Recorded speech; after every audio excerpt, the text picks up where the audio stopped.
I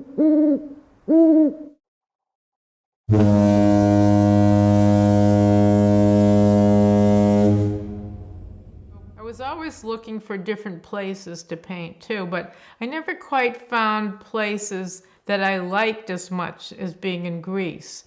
There was sort of, sometimes you go to a place, it's kind of like your soul place, where everything about it, the smells, the sounds, the people, the food, just really... when we were looking at all the pictures, I saw this view and I thought, oh, I really want to do that. And this painting is gone now, so I'll have it back again, but with a different view, brighter colors, and maybe more shadows in the stairways. I started. Okay. Okay, you just... An art critic wrote about her paintings that they are architectural celebrations. Within this assortment lies the heart of the artist herself, and is full of love for this country that she visits nearly every year over 40 years now. Beyond the paintings, we can see another layer on her work, the relationship of light and form.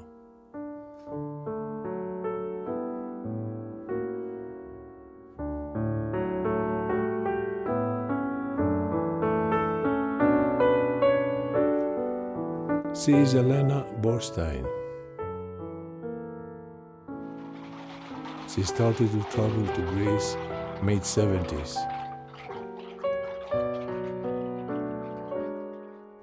I met her in 1978 with her husband then, Barry Levine, in the island of Amorgos.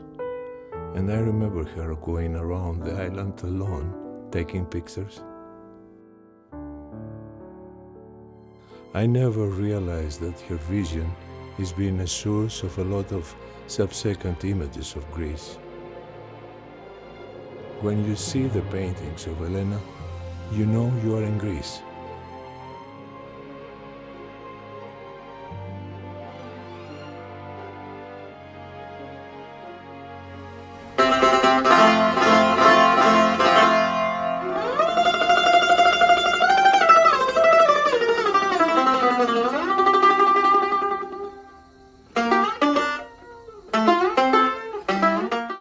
Elena is here in 1979 in an exhibition in MoMA, where she presented a painting called Kritinia, after the name of a small village in Rhodos.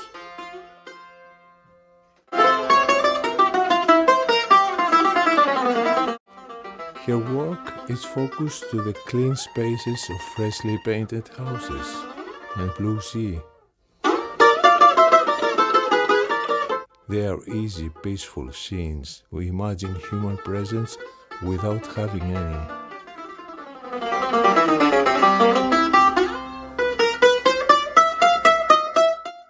In her paintings, she set the scene of a typical village with a normal white houses and blue or red gates. The painting has a calm feeling set by the blue sky and the blue sea. She chooses the big format, and you can imagine yourself inside, in this peaceful paysage. We traveled to Greece with her paintings.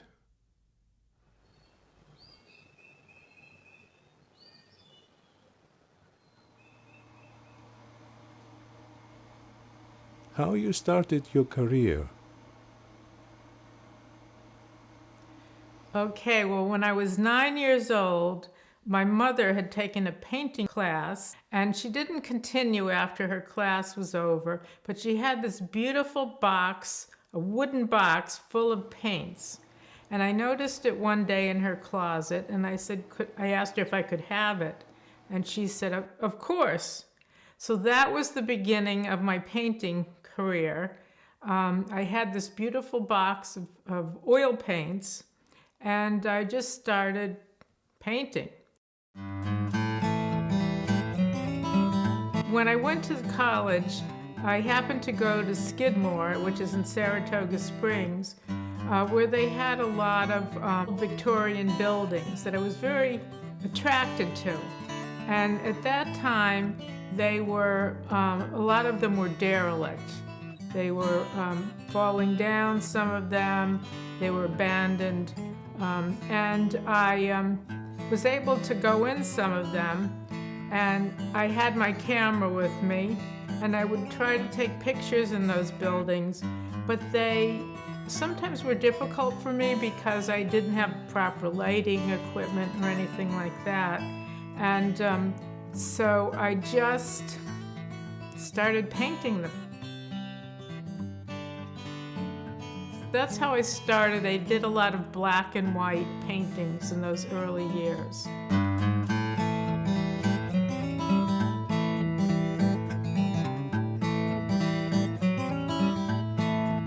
While I was in Saratoga, I took a summer class one year of photography to learn the basics of how to use camera and lighting and so on. And at one of our classes, we had critique by a photographer named Walker Evans, who, little did I know at the time, but he was quite famous. He singled out my work because, as I found out later, he had taken a lot of pictures of the old southern plantations and other falling down houses that were indicative of this society that was in decay. And so my pictures of these mansions in Saratoga really appealed to him. And that gave me a lot of encouragement for my work and my vision.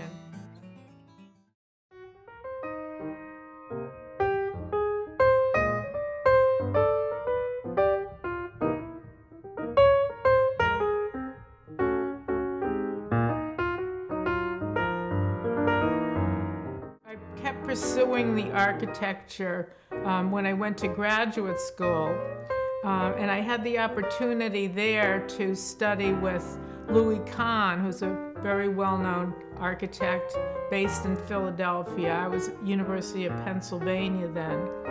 I worked in his office a little bit, and I sat in on his classes, and I was very inspired by the way he talked about architecture. He was very poetic. He talked about architecture a lot for its symbols.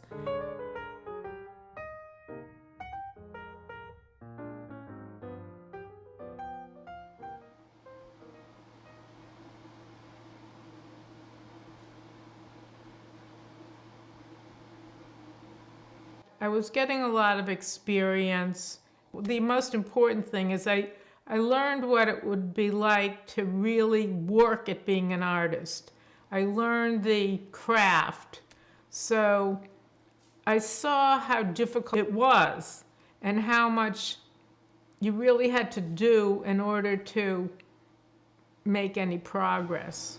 I remember I had one experience with a painting class where I got a C in the class. And I was very upset about that. I went to the teacher later, and I said, you know, why did I get a C? I don't know. I don't remember why he gave me the C exactly. But the next time I had him, the next semester, I did about 100 small watercolors, a lot of paintings. I put them up and covered all the walls in the room.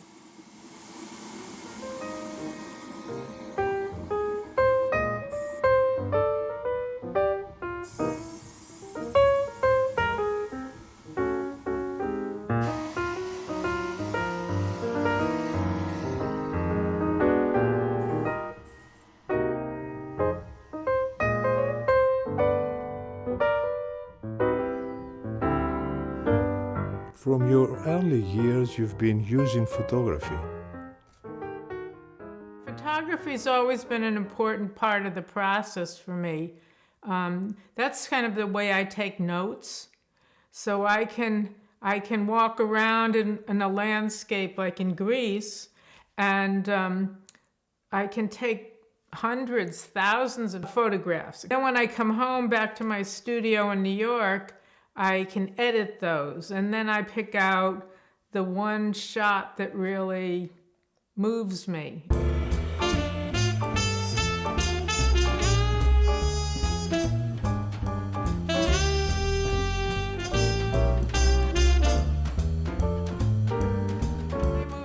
York City, and I actually was very anxious to get to New York. I left a year early before I got my master's degree to take a job teaching in New York City because I just wanted to be in New York where all the artists were and start my career.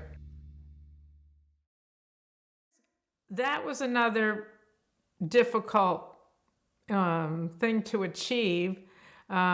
Little did I know at the time, it took me several years of starting out with cooperative galleries. I was in a woman's gallery, and then finally I got a dealer on 57th Street who liked my work and wanted to show my work, and that was about 1974.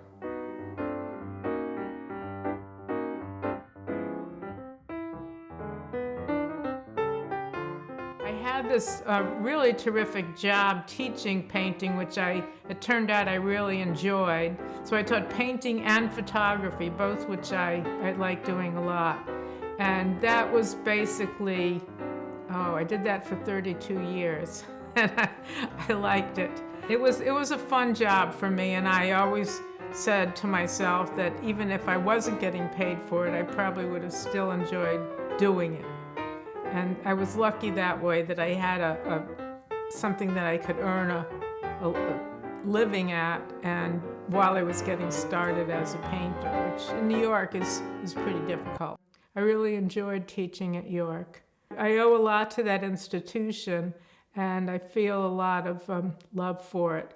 And I wanted to honor it with this exhibition. And now the university is going to be honoring me, which is very exciting.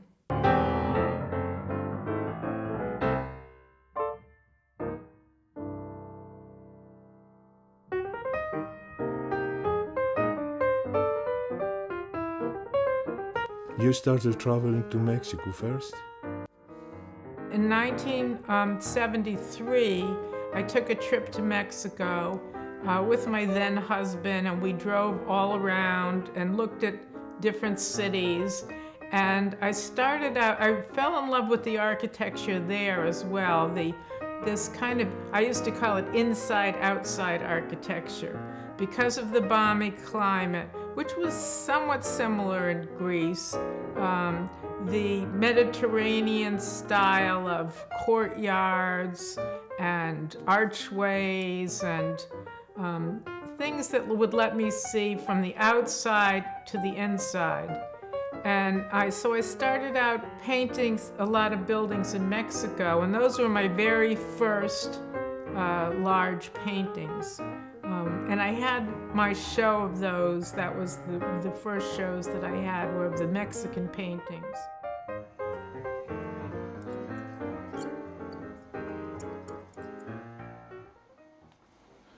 You had already your technique, but how you developed this technique? I never really liked using brushes because I always felt like there was so much time spent cleaning the brushes and mixing the paints. And I wanted some technique that I could paint very slowly so that I wouldn't have to make these decisions quickly. I needed that time, almost like a meditative space where I could put an image on and develop it slowly. And so I developed this technique with an airbrush. I didn't have to clean the brushes. I could control that film of paint going on the canvas. And it was very thin, so that it took a long time to build up a surface. It was basically a kind of a chiaroscuro technique from light to dark. So I would make a tonal scale, but I didn't really deal with the edges that much. I would mask out the edges and then paint a surface. And I did that very slowly. I would build up these surfaces. And in fact, it turned out that they were very luminous because there were so many thin layers of paint. And the light really resonated on the surface of the canvas. I really stayed pretty much with that technique the whole time. I think the thing that made it unique to me was that they were very simple spaces. I mean, certainly people use airbrush for a lot of different kinds of painting. I think on cars and commercial techniques and so on. But I was using fine arts issues with this commercial art technique. How long time takes to make a painting? I've gotten quicker over the years. The first painting I remember that I did was this painting from Mexico called Oaxaca that was 60 inches by 60 inches, and it took me 4 months to paint the one painting. So I was very new at it, and to get each surface the way I wanted it took me a long time. I'm a little quicker now, so maybe I can do a painting in 1 month. But it's still a slow process. So not that many people are willing to spend the time and effort to do that. Tell me, what exactly will be? Will be Thera, right? This is a Thera, yeah, Thera Sunrise. And I'm just trying to smooth out the transitions right now.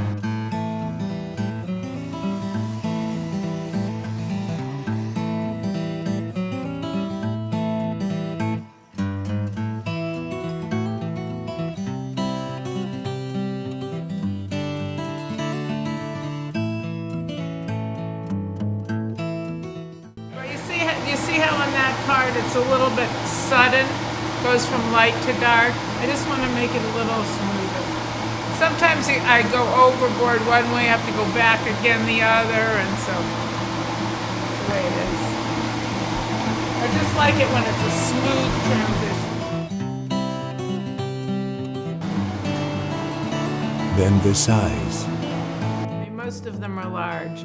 If I work smaller, sometimes I do a preparatory work that's smaller, kind of a study, and usually I would use pastel for that.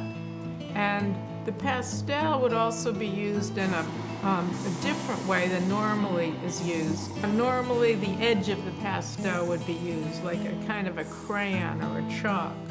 And the way I used the pastel, I also made a mask, and I used very soft pastels, so it was almost pure pigment.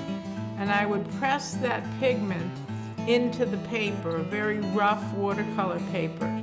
So often people mistook them for watercolors. Well, when I put the red on the building here, the whole thing's gonna really pop.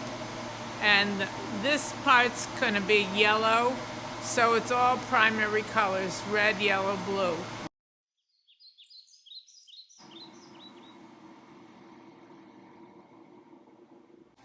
So you have your technique, your thematic, and you take your backpack and you travel to Greece? Yeah, well, the travel part was always a lot of fun for me. And in the early years, it was very simple traveling to Greece. You could get charter flights pretty cheap, $400 or $500. And I'd grab a backpack and my cameras, and that was it. That's all I needed. I didn't make any preparations, no reservations. I just went. And I think I learned this maybe after going a few times, but I would just go right to the port in Piraeus. And I would get on the first ferry that was there and go wherever the ferry was going to. And that's the way I kind of got to know a lot of different islands. You go to Santorini, Amorgos, Paros, Rhodos, and you see the architecture of the islands. It's not Louis Kahn, but traditional. Right. Well, the interesting thing about the vernacular architecture of the Cycladic islands is that it was very simple. There were a lot of earthquakes, small earthquakes over time, and people would rebuild these beginning simple structures. They had a lot of barrel vaults as a part of the architecture and very simple geometric forms. And again, it had this quality of inside spaces and outside spaces because the climate is so balmy there and pleasant. There was a lot of time spent outside too. And then, of course, you could go into a protected area if it rained or something, but I don't think it ever gets really cold in the islands. And then the sunlight there was very bright and very beautiful.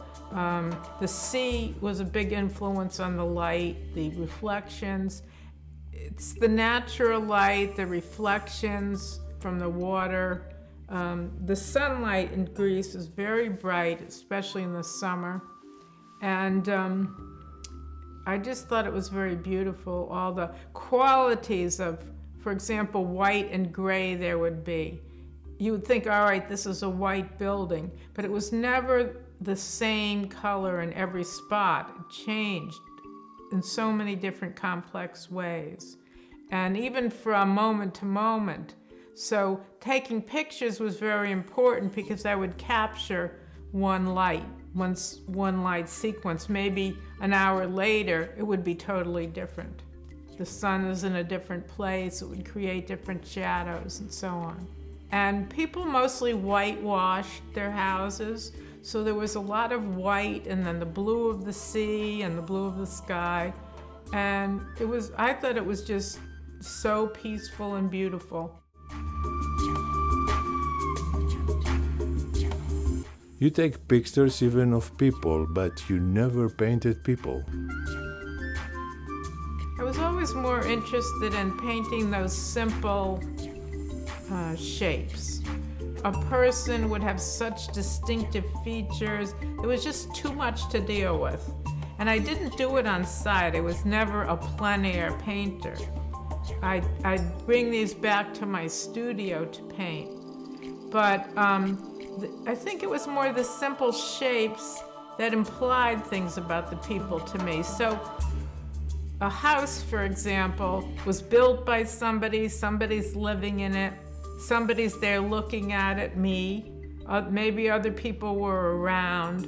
There were a lot of people implicit in the pictures, but I never felt that I needed to be that realistic to paint a particular face or personality. I was more interested in something a little bit more universal, I guess. But you paint doors. Yeah, well, think of a door, the symbol of a door. It lets you from one place to another. It can keep you out of a place. It can let you have a peek into a place if there's a window in it, or it can be sort of mysterious if it's closed off. You don't really know what's happening behind it. So there's all sorts of psychological aspects to architecture. A window, they say like the eyes are the window to the soul. A window can be the eyes in a house. Sometimes it lets you see in, sometimes it doesn't. There's just a lot of, I guess I find a lot of poetry in houses. And that was the kind of buildings I painted the most, were normal houses. I wasn't interested in grand architecture and churches and public buildings as much. I was more interested in these small houses that people built for themselves.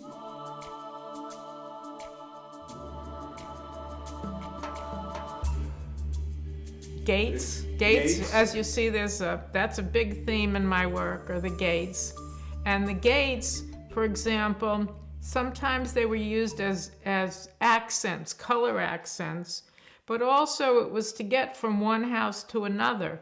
So very often, like in Santorini or Thera, where the hills are very steep on one side of the island, one person's roof would be another person's terrace. And the gate would let you take the stairs down. And in the early years when I used to travel, very often Greeks would leave the gates open. There was more of a communal feeling. You were kind of welcome to open the gate, go inside. If there were people there, I never felt awkward or embarrassed. I would just compliment the view, area. And they would offer you And something? they would offer me maybe a Retsina or an Ouzo. Maybe your vision has been a source of a lot of subsequent images of Greece. Maybe I started, I mean, who's to say, really? I think I did. But later on, when some cigarettes or something started using Greece as this backdrop. And were they influenced by my paintings? I don't know. But after that, I almost felt like, well, I can't keep doing that anymore because they almost used those symbols, and then it became something else. Elena started to paint during this filming. It's a theme she knows well, Thera, from a photograph she has taken decades ago. I think she will never stop to paint Greece. So I was always looking for different places to paint too, but I never quite found places that I liked as much as being in Greece. There was sometimes you go to a place, it's kind of like your soul place, where everything about it, the smells, the sounds, the people, the food, I think I fell in love with all of that. I used to say, well, I've got to start going to other places, and I did. I went all around the world really looking for places that would inspire me in the same way. And I'd always come back to Greece, though. I always said it was like a relationship that couldn't quite end.